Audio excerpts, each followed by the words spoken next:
Welcome back to the Real News Network. I'm Paul Jay in Baltimore, and this is Reality Asserts Itself. We're continuing our series of interviews with David K. Johnston, who now joins us in the studio. David's a lifelong journalist, best-selling author, and recent work explores the causes and conditions of inequality in the United States. He's written a trilogy of books on our pro-corporate tax system, as he describes it. The fine print, how big companies use plain English to rob you blind. He's also editing the forthcoming book, Divided, The Perils of Growing Inequality. He writes regular columns for Al Jazeera America, tax analysts, and a weekly piece for Newsweek. Thanks for joining us again. Glad to be here. So in part one, we explored David's backstory, his personal story. We're going to pick that up from when he actually really lands his first job as an investigative journalist. So you go to work, tell us where and what do you cover? Well, I got hired at the San Jose Mercury. I had done a couple of little investigations for weeklies before that, but I was just learning my craft. I covered East Palo Alto, which is a poor black suburb across from Palo Alto. This is 1968. 1968. Let's just set the scene. 68. Yeah, 68. Anti-war movement. What we now call Silicon Valley, anti-war movement. I'm on the peninsula for the Mercury, covering lots of crime stuff. I want to set the scene more. Okay. You're in San Francisco. No. I'm in the peninsula. I'm sorry, but you ain't far from San Francisco. That's right. The cultural mecca, homeland of the Cultural Revolution of the 60s. Yes. Anti-war movement, left-wing progressive politics, black radical movements. I mean, there's a lot going on. Right. And then globally, national liberation movements, the Cold War. Of course, the war in Vietnam is the overriding thing. And I'm split covering sort of two things. I'm going and covering and making overtime covering school boards and city council meetings, but I'm also covering anti-war demonstrations, walkouts by high school students and college students, 6 riots that I went through, Stanford University demonstrations, and East Palo Alto, this blue-collar, poor black neighborhood across the highway from Palo Alto, which is ground zero for the Silicon Valley fortunes. Now, we established in part one, you grow up with an outrage against injustice, against inequality. There's a point here where you have to say, well, I'm a journalist, I'm not going on, I'm not marching. Yep. So where is that decision for you? I was covering this stuff, and what I wanted to do was make sure that people understood what was going on in these demonstrations. I would pick up some of the competing papers, and back then there were a whole slew of competing papers in the Bay Area, all with different owners. And I would read about the demonstration. It was like, that's not what happened. And so I made it a point to be right in them. And I got hit a number of times, sometimes by radicals, sometimes by cops with nightsticks. But I would get right into them so that I could talk about what was going on in these things. And I got people to invite me to their homes. There were right-wing loonies who built bombs who I met, and there were left-wing loonies who built bombs. And what was your own attitude towards the Vietnam War? I wasn't, I thought it was kind of a dumb idea, but I wasn't, oh, this is awful. Now, because I had children, I wasn't going to be drafted. Maybe that had some effect on it. But it was like, this is a stupid, dumb adventure. That was sort of I had no outrage beyond that level about it. I just thought didn't make a lot of sense. If you'd been drafted, would you have gone? Oh, well, sure. No, if I would have complied with the law, yeah. But I was learning about all these different things, and you would meet people who, unbeknownst to each other, might live, 6 blocks apart, and one of them has this view that, the communists are at the door and they're going to take over the world, and then you meet somebody else who, they're not a card-carrying communist, but they're a communist, and they want to take down the system. And I go, you live in almost identical houses in suburbia a few blocks apart. How do you come to these totally different perspectives? And in all of this, you had these police red squads who were around. Anybody paying attention knew about them. What I didn't know at the time and appreciate was the degree to which there were agents provocateurs, that is, undercover police officers whose job was to try and get people who wanted to be peaceful in their dissent to do something violent, so the police would have excuses to arrest people and knock heads. And at the time, a lot of the protesters and leaders of protests were accusing the police of that. They were denying all of that. Yes. And later, that actually turned out that is, and part of that, your investigations, Yes. you actually found that to be true. Well, I left and went to briefly to the University of Chicago and then to the Detroit Free Press for 3 years and did all investigative reporting. And then I was hired by the Los Angeles Times in 1976 to come back to San Francisco. And a couple of years later moved to LA. And in Los Angeles, I had wrote a couple stories for the LA Times about undercover operations and how I got a hold of documents showing that the California National Guard under Lieutenant Colonel Giuffrida was teaching martial rule, not martial law. And they were also not teaching that military leaders who take over have a duty to hand authority back to civilians. They only gave the takeover lesson, not the restoration of civilian power lesson. So anyhow, then I went to Los Angeles in 1979, and an editor there began sending me over to cover the police commission. There was an assigned reporter who was a terrific reporter, but she wrote features. And so he would send her out of town to write features, and pretty soon it became my story. And so I began writing about the LAPD's Public Disorder Intelligence Division. That was their Red Squad. And I understood that they were doing stuff they ought not to be doing, and it was apparently a pretty big unit and somewhat out of control. But I figured, this is police falderall, and nobody has a control over them until an event. I go to a social event for a retiring LA police officer, and Police Chief Daryl Gates signals everybody to go away. And unlike today, where all sorts of politicians won't talk to reporters, they run away from them, Gates is a sophisticated guy. He always wanted to talk to me. He always wanted to know what I was up to. Didn't matter if he wanted to throttle me, he wanted to talk to me. He signals everybody to go away, and he says in the sometimes crude language of cops, something to the effect of, perhaps I have an affinity for large-bosomed, red-headed women.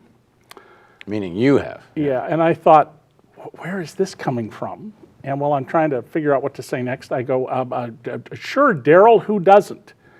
And he then begins to unload on a blind date that I have been on with the woman I've now been married to for more than 32 years.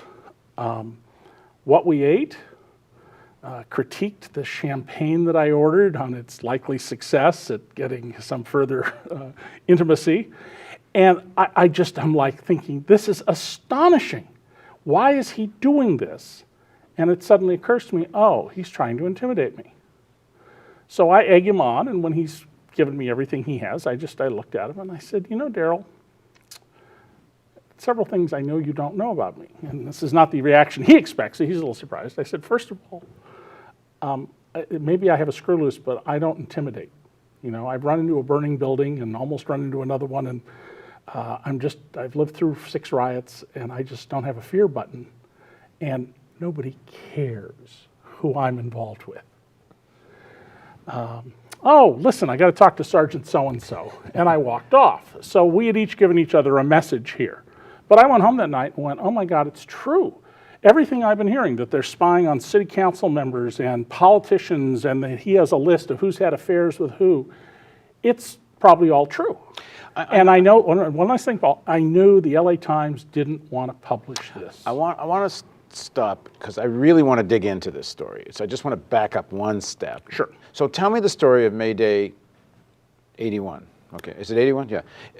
This issue of the role of police provocateurs, Right. It's very important because, Right. Whenever a fight would break out and the cops got into a fight, it was always this example, crazy anarchists just trying to cause chaos and disorder, and that's the TV images. That's right. Well, there's a famous TV episode that you've seen show up in movies and elsewhere where a group of black protesters are complaining about the LAPD, and somebody jumps up and says, let's go kill cops. And suddenly a bunch of people are shouting and happening. Well, that meeting actually took place. But every single person who got up and shouted, let's go kill cops, and who in the actual meeting was told, sit down and shut up. By the real leadership. By the real leadership, were undercover cops. We now know this because of the years later. So May Day 1981, the Revolutionary Communist Party, now talk about a really crazy group of people, both Beijing and Moscow had said, we have nothing to do with these people, they're crazy. They decide they're going to have a march through downtown LA on May Day. They have a demonstration. They draw, I don't know, maybe 300-400 people. It was the biggest thing they'd ever put together. And they start peacefully marching towards downtown. And all of a sudden, they start running. The police appear at the next street corner in riot gear. They beat everybody up. The revolutionaries regroup. They march through downtown. There's no more violence. I wrote a story almost a year later with videotape proving that the running was done at the direction of an undercover LA police officer. He had a baseball cap on, who everybody's walking along peacefully, and he goes, "Run, run!" And then you see him in the camera back up like this out of the picture. The LA Police Department did this sort of thing repeatedly in various forums. And I named in the LA Times, and I was flabbergasted that they were willing to do it, but I named and outed several of these undercover spies. Always told the police department, we're going to name this guy tomorrow, because if you think he's in danger, you got plenty of time to go get him. I proved that one officer had been ordered by the chief to sleep with a woman to get political information out of her. I mean, what do spies do? Mrs. Gates? Chief Gates, buff guy, fresh out of the academy, you go into an organization, oh, here's a woman who's not attached. She'll start telling you everything between the sheets. I actually had 7 other women who told me the same story, but by the time I got to them, they were married, they had children, or they'd left radical politics, and they wouldn't go on the record. The same story that a cop seduced them, sleeps with them, and uses them to get information about a radical group. And in one case, for 3 years, where you got to wonder a little bit about the woman's judgment after 3 years. And Gates would always say that all of this political stuff that was coming out through lawsuits brought by the ACLU is just garbage they didn't care about. In fact, he spent 45 minutes to 2 hours a day reading over this stuff. He was incredibly aware of these things. And there came a point where Ira Reiner, the city attorney and later district attorney of LA, had his office burglarized. My cars were burglarized 7 different times, including once underneath Parker Center, the police headquarters. And the reason I'm positive the police did it was, I don't smoke, so I always had coins in the ashtray. And what would be gone from the cars, every scrap of paper, except my driver's license, registration, and the material you have to have for the police, auto insurance, and the coins. And yeah, I think What thief takes papers and leaves that stuff? And you once left a gold ring there. And a gold, up until the second to last burglary, the gold ring was always there. Yeah, it got taken by a... And this is to send you a message. We can get to you. Oh yeah, no, absolutely. And other people. I mean, I know of people in town who, one of whom I tried to get forward to come tell a story. And the reason that she wouldn't speak was she's involved, a very prominent political person. She'd had an affair with somebody, and she knew the police knew about this. So, it's not, there's no reason for the police department in any city to be spying on people's private lives. And just to be entirely clear, people that are involved in entirely legal activities. Yes, so we're not even talking about people who you might be suspicious of because they're dissidents, okay? We're talking about people who simply have political power. Or even if they're dissidents, is entirely legal. I mean, it's not illegal to be a dissident. No, it's not, but I want to draw a distinction here. It's one thing, and you can say, okay, so the police think that maybe this group is a cover for something that's illegal they're not seeing, and they want to go in and take a look at them. That you can conjure up an argument for why you might do it. But I'm sorry, but people over here who are nothing but leading citizens of the community, the only reason you would spy on them is because you want to make sure you have a lever over them if they raise questions about your budget or anything else. The crimes that they found, none. We couldn't find any evidence whatsoever except when the police did them. The Black Panthers had as their treasurer an undercover LAPD officer. They had $800. That's how wealthy the Black Panthers were now. He stole it, and the LAPD never gave it back to them. They had officers undercover around the world, and I want to back up one second because I want to get to this point, but I want to back up a point.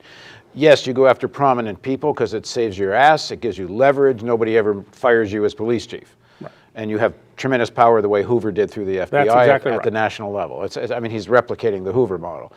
But when these political groups, if you want to conjure up an argument, 2 weeks of infiltration, and they're not doing anything illegal. They're whatever their model of the world is. Whatever. And the reason you keep spying on them they is were because selling newspapers. You don't like them.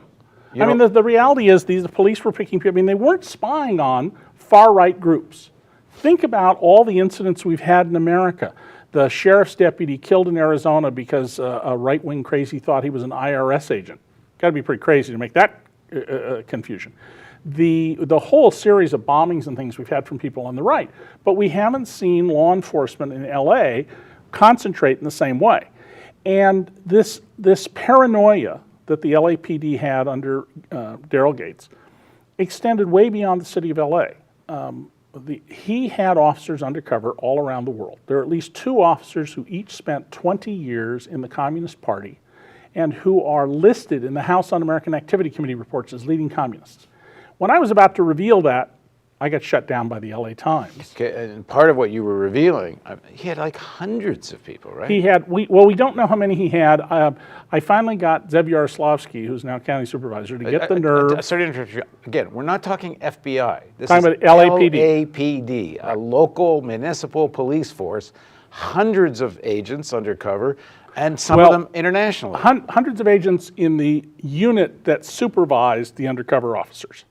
So I finally got Zev Yaroslavsky, then a city councilman and now an LA County supervisor, to, at a hearing, ask the question, well, how many undercover officers do you have?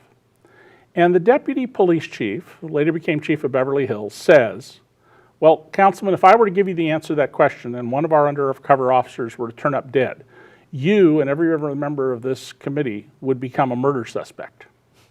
Now, he said this publicly, right? you laughed at that, Paul. I would have laughed at it. If he'd said that to me, I would have said, are you serious? How did you get to the rank of deputy chief with that kind of stupid thinking? Instead, he intimidated them. Because they believed it could be true. Well, they were afraid of the signal that if something went wrong, they would be blamed, and so they didn't pursue it. Well, but in some of your work, there are murders that it seems lead back to the police. There is the last big story I did on this before the LA Times shut me down was about how a guy who they had been pursuing undercover for a long time was murdered, standing here, police officers here, right literally next to him. He didn't see a thing. But the principal suspect in the murder turns up dead a couple days later in the LA River. And the important element in this is that so I'm right on the verge of naming these undercover officers, one of whom I've interviewed, who've been in the Communist Party for 20 years each, and showing a whole bunch of other stuff, and the LA Times shuts me down. Turns out later the police chief and the editor of the paper play golf every weekend, unbeknownst to me. And then the LA Times suddenly has huge front page stories by another reporter, all about a sergeant. And I went to a party one night and somebody said, oh, well, 2.5, 3 years, Johnston, you couldn't solve it. Look, I see they got somebody else on it. They figured out right away it was all done by this sergeant. And I looked at this guy and I said, are you serious? You think a police sergeant ran a multi-hundred officer spying operation that with officers undercover and was assigning people to sleep with women and had agents provocateur having crimes committed? You think it was done by a sergeant? Really? You believe that? And of course, many people did because the LA Times gave it huge page 1 coverage and diverted attention from the truth of the matter that I had reported and which I was about to move to the next stage of, which was showing murders, undercover officers overseas.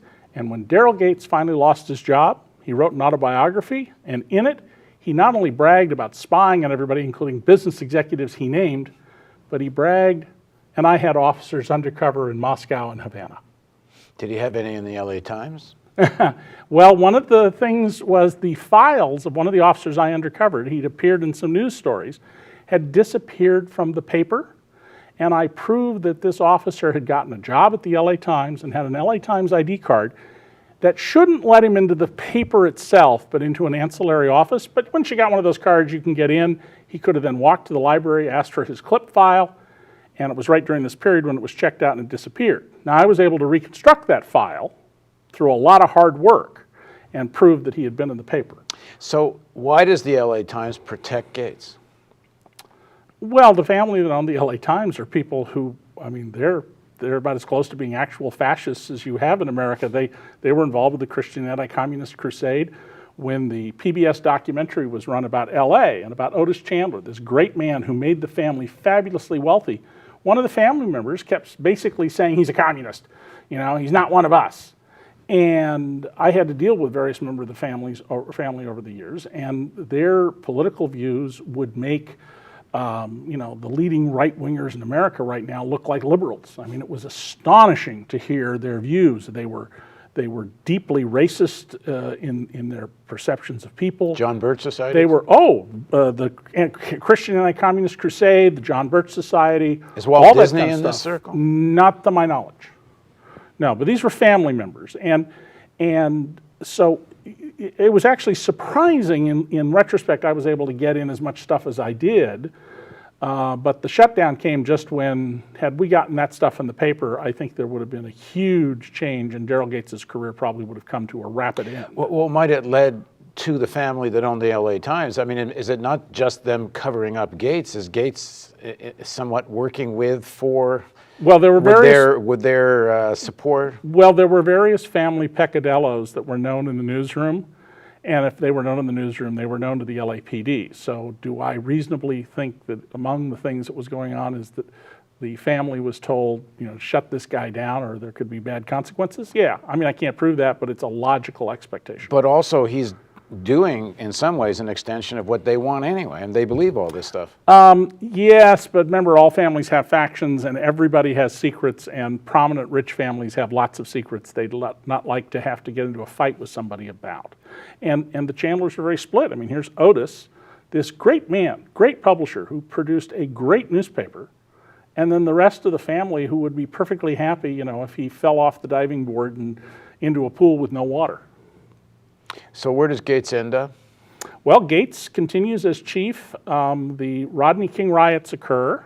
I've gone to Philadelphia for the Philadelphia Inquirer, and one of my police sources, because I always had sources all around Gates because they knew what a fraud he was, faxes me something called the Command Cadre Critique. It is the internal review of how did we handle the riots. It is devastating. And I saw to it that every newspaper in Southern California that took the Night Ritter news service, which meant every newspaper except the LA Times, knew this story was coming. They all played it big, gave it to one of the TV stations on the condition that they specify clearly where they got it, and the LA Times never wrote a word about what was in it. Gates had to resign then, not by law, he had his job for life, but he had to resign because his position was untenable, and it was clear he had no plan to take care of the riots. The 1,000-page document he held was a fraud on TV. And so Gates retired and wrote this autobiography, which, if you understand what's going on, is just chock full of stuff that verifies what I reported at the time. Okay, in the next segment of our interview, we're going to pick up the story. I'm going to ask David, now with this window into policing, who has this kind of control over this coercive power, and the window you had into this family, a window into who has real power in America, right. What that did to you and your thinking. So that's what I'm going to ask David in the next part of Reality Asserts Itself on the Real News Network.